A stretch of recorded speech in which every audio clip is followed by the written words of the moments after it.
Hey everybody, I'm gonna squeeze at least one project in before my surgery. I already mounted a faceplate. I put my big faceplate on. I have 1.5 inch screws in here, and I think that's gonna be sufficient for the number that I have and what I'm doing. Um, this isn't a cross grain fashion. This is end grain. This is side grain. And I'm gonna make I don't know, a vasey potty thing. Don't really know yet. It's about 8 square, where I marked where I left me enough room for the screws. It'll be about 8. So it's about an 8-inch cube at this point. So first I'm going to just get it mounted and round it off and see what we've got. There are some cracks in here. I don't think these are going to hurt me. I don't think that they go real deep. But, you know, we'll assess that as we get into it. So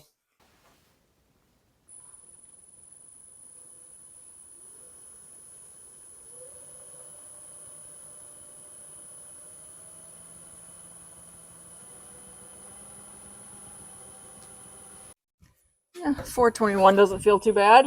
We'll start there. See if we can get this round.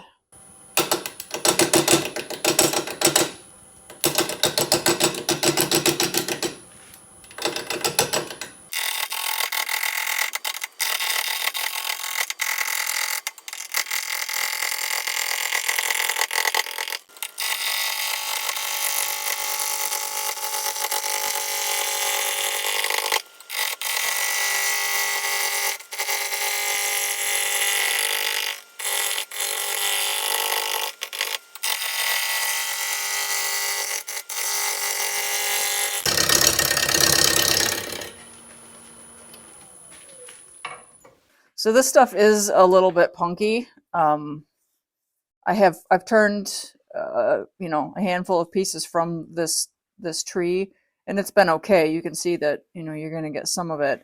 I'm at least going to get it rounded off and see how, you know, this is kind of just pulling out in big chunks, but um, it has worked so far. So I'm gonna keep rolling with it, and then I have a backup piece if I just decide this is more hassle than it's worth. But we'll see.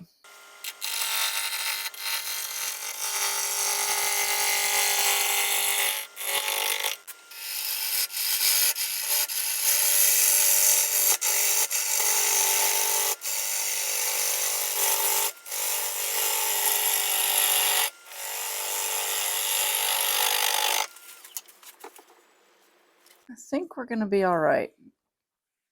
I can hit some of this with some thin CA, and that will give it maybe a little bit of stiffness. You know, sharp tool helps, and it'll be better if I can probably pick the speed up some now too.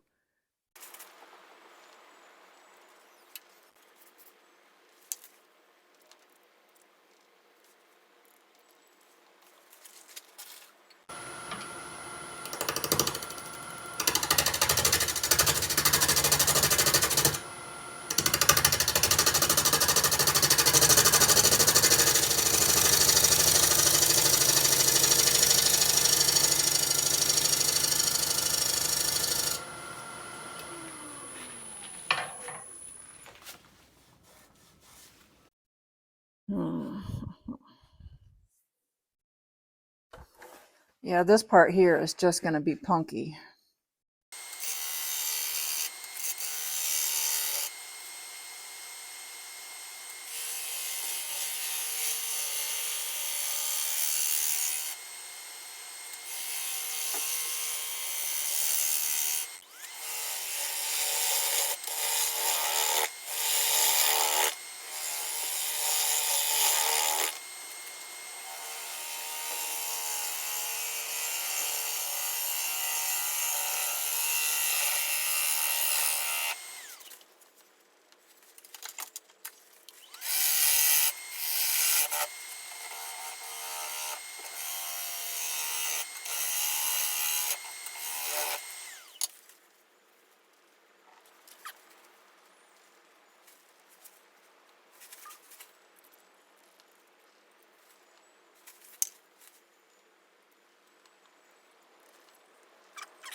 Now, because this has all these cracks in it, it's gonna sing while I'm turning it. And I still want it narrower at the base, so I'm just gonna keep going.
I'm going to shear scrape this with a spear point tool. This is one kind of that Richard Raffin uses.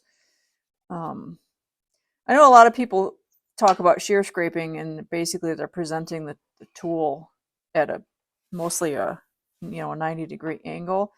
The thing about shear scraping, and the reason that it's gives a better finish than just regular scraping, like with a carbide tool, which is what you're doing basically when you come in just like this, is that you're shearing it off rather than peeling it off or scraping it off. So, I don't know. That's just a little tidbit.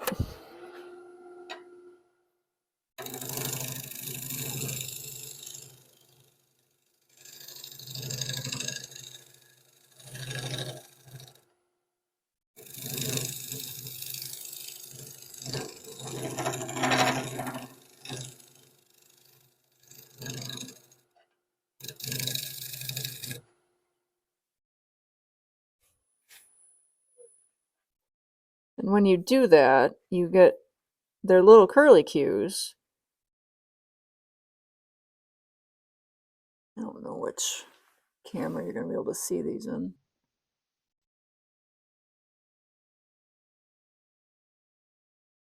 So it's a shaving and not, it's like what you get when you cut. So it's much more akin to a cutting motion than it is. Let's see if I can get those in there. That doesn't work. Anyway.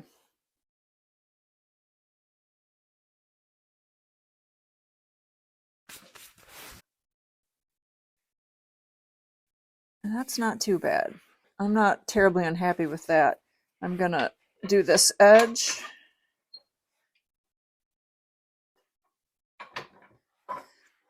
So the important thing about shear scraping is the angle.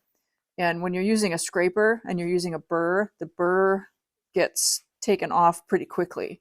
So you need to put another one on. Sometimes I'll put these on my CBN wheels and do them. Sometimes I'll just use this carbide rod. I don't know which camera you guys can see and not that one. Anyway, this is just a carbide rod and a handle. And then about 5 degrees off according to RoboHippy, and he's one of the scraper gurus, so, and I never know if I'm 5 degrees off or not. I just bring it back across until I can feel the burr on there. I'm trying not to cut myself, because one of the times I cut myself pretty badly is when I was taking the burr off. I caught maybe this, I don't remember, on the point. Oops.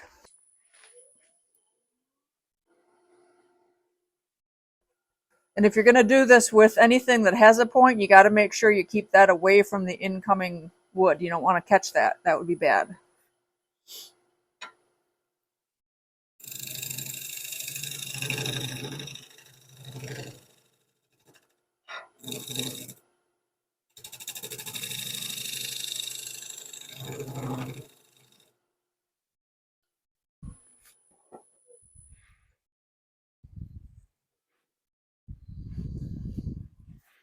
All right, I'm going to put a burr on the other side.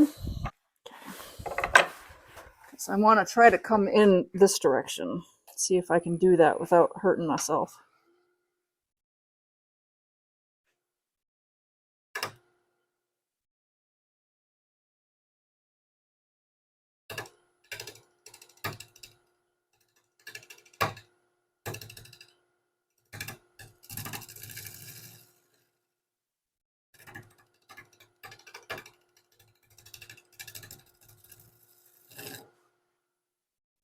Now I might have to cut this, or I might have to just...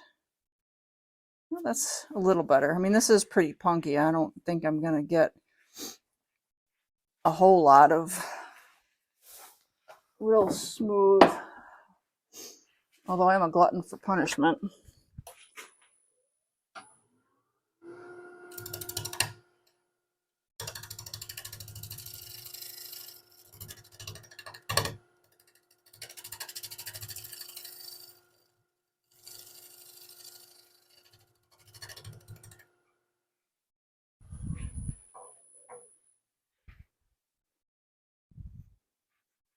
Oh, well, that's better. Okay, I'm going to quit messing with that because that's not terrible. Set that Morse taper in there pretty good. Now, dare I? I'm going into side grain. I might give it a whirl.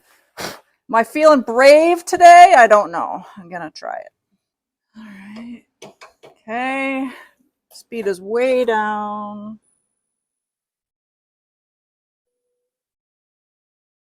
About 300.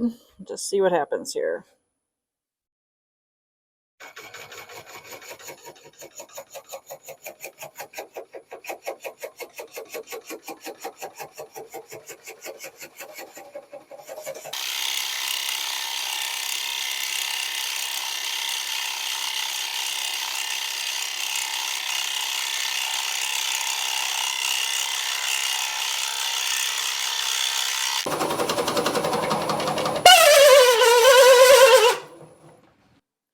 Yeah, I got a lot hanging out here, don't I?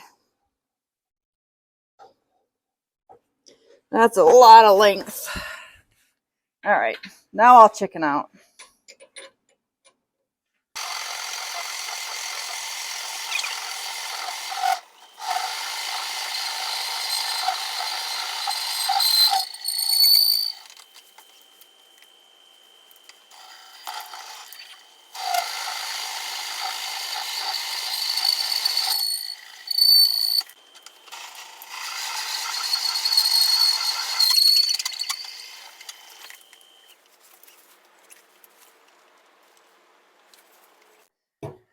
Well, that worked out all right after taking the center point out. And it's nice because it's got the hex grippy on it, so it turns less in the drill chuck.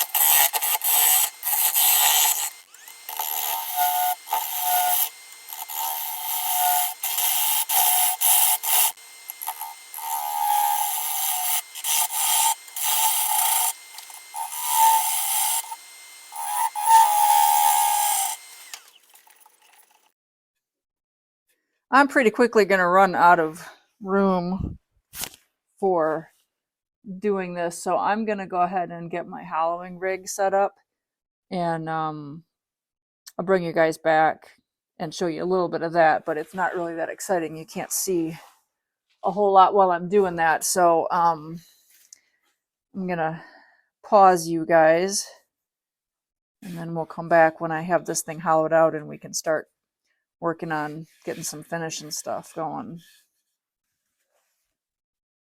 All right, I've made some pretty good progress here. Cracks are still there. That one's been there. That one I think has also been there. Not sure, but this one might be new.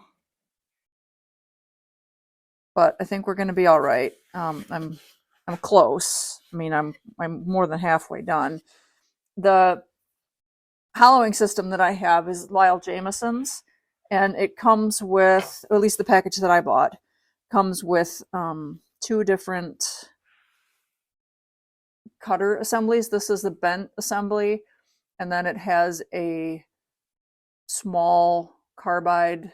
So it's got this, which is set on an angle. I don't know how to show you guys that. I'll see if I can get a still shot later.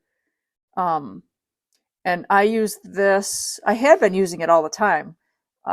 This is really nice. It leaves a nice finish on the inside here because you've got it's like a shear scrape because you've got this on an angle. It also came with a straight assembly that has just a high-speed steel cutter in it.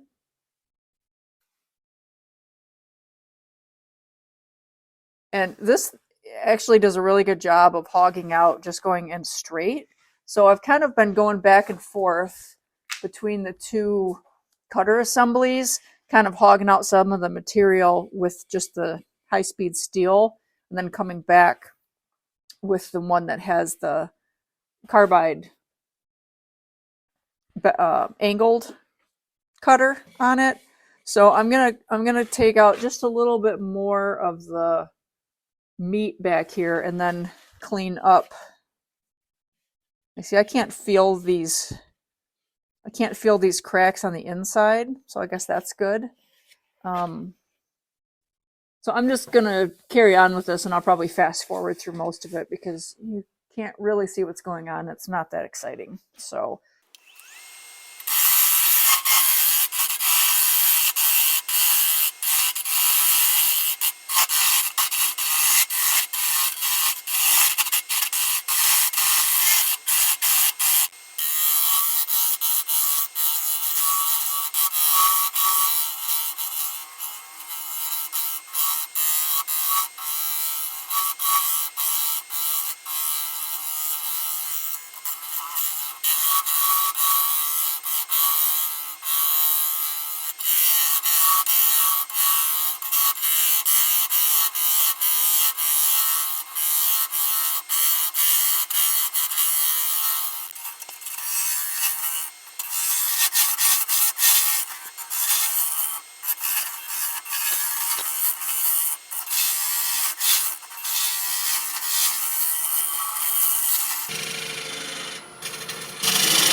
Oy. Well, that feels good though. That feels pretty darn good. Blah, blah, blah.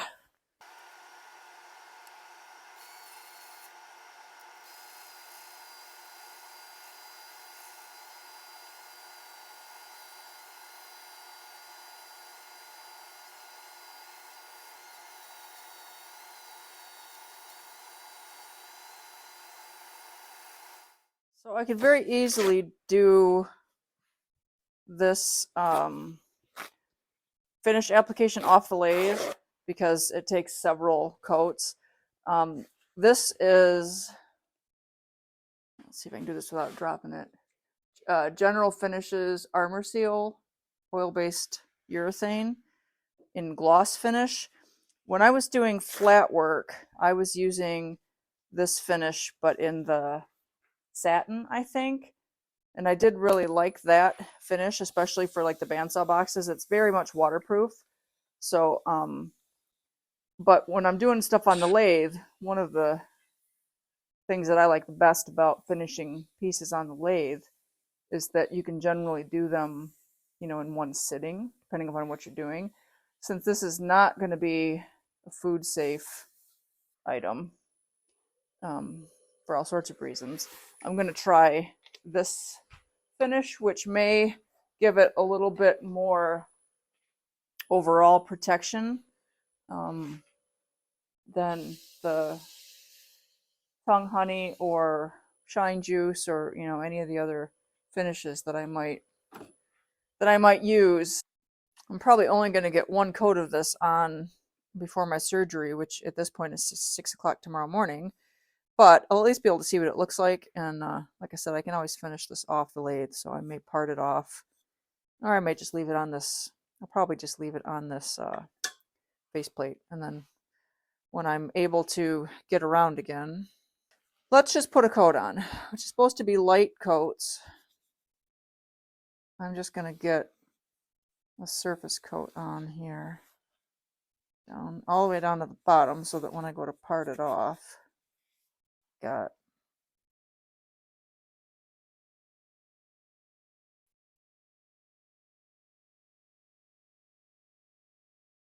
I think the first coat probably isn't going to matter so much, especially with this wood because it's so soft and thirsty.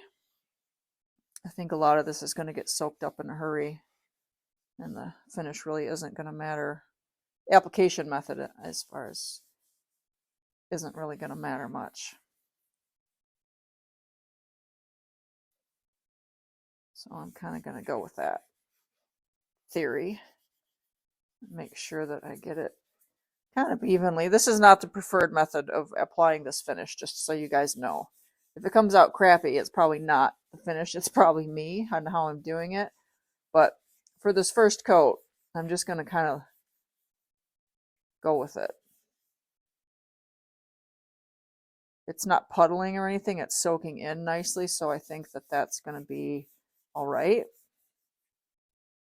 Generally speaking, it says you don't want to leave lap marks and brush strokes and whatnot, but this is a little different kind of thing. So we're experimenting.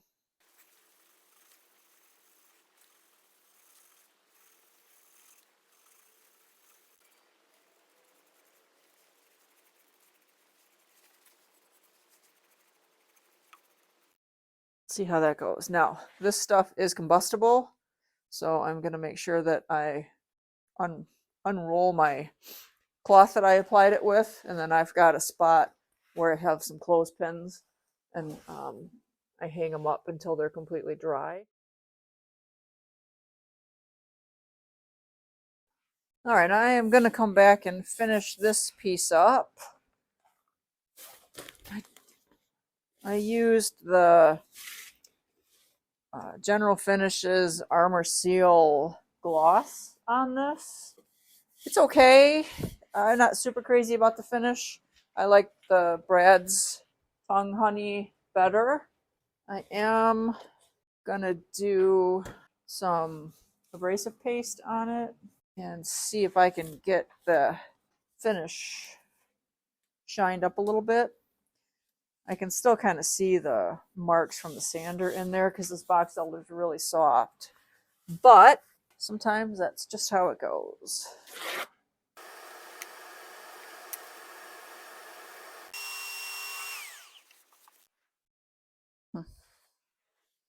Now it's a little shinier. I think actually what I want to do now, wipe it off with a little denatured alcohol.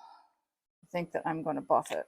So what that means is that I got to part it off.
No.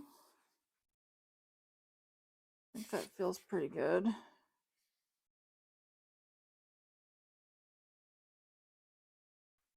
the bottom cleaned up and sanded off. Get my logo burned on it. And that'll be all set.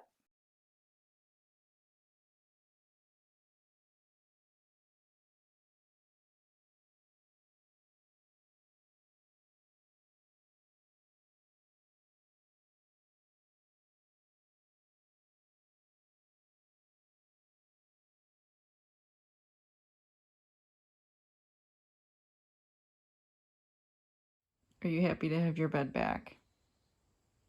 We got to put the sheet back on it. You're getting your beagle stink all over those pillows. Are you tired, boy?